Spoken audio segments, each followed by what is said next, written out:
श्री गुरुभ्यो नमः। हरि ओं श्री परमगुरुभ्यो नमः। हरि ओं श्रीमदानंदतीर्थ भगवत्पादाचार्येभ्यो नमः। हरि ओं। अथ श्री सिद्धिविनायक स्तोत्रम्।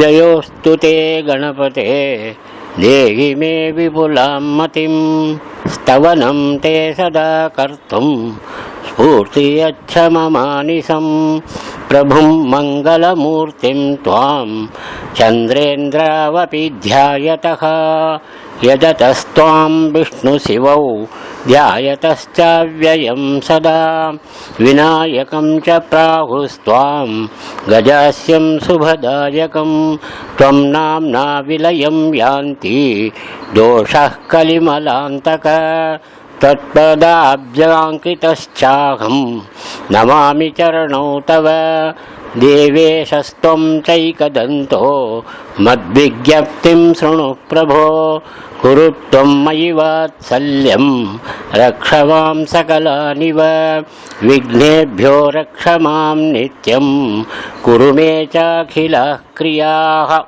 गौरीसुतस्त्वं गणेशः शृणु विज्ञापनं मम त्वत्पादयोरनन्यार्थी याचे सर्वार्थरक्षणं त्वमेव माता च पिता देवस्त्वं च ममाव्ययः अनाथनाथस्त्वं देहि विभो मे वाञ्छितं फलं लम्बोदरस्त्वं गजास्योः विभुः सिद्धिविनायकः हेरम्बशिवपुत्रस्त्वं विघ्नेशो नाथ बान्धवः नागाननो भक्तपालो वरदस्त्वां दयां कुरु सिन्दूरवर्णः परशुहस्तः त्वं नमामि विनायकं विश्वास्यं मङ्गलाधीशं विघ्नेशं परशुधरं दुरितारिं दीनबन्धुं सर्वेषां त्वां जना जगुः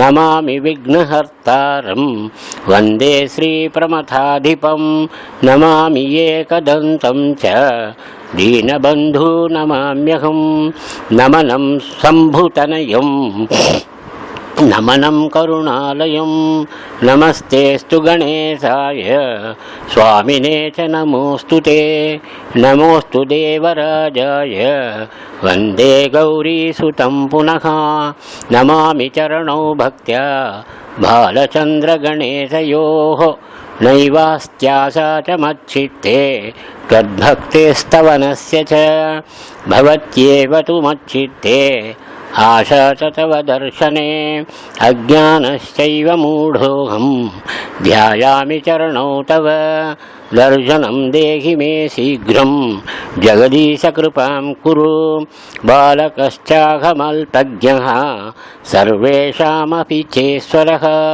पालकः सर्वभक्तानां भवसि त्वं गजानन दरिद्रोऽहं भाग्यहीनः मच्चित्तं तेस्तु पादयोः शरण्यं मामनन्यं ते कृपालो देहि दर्शनम् इदं गणपते स्तोत्रं यः पठेत् सुसुमाहितः गणेशकृपया ज्ञान सिद्धिं सलभते धनं पठेद्यः सिद्धिदं स्तोत्रं देवं सम्पूज्य भक्तिमान् कदापि बाध्यते भूतप्रेतादीनां न पीडया पठित्वा स्तौति यस्तोत्रम् इदं सिद्धिविनायकं षण्मासैः सिद्धिमाप्नोति न भवेद् अनृतं वचः गणेशचरणौ नत्वा ब्रूते भक्तो दिवाकरः।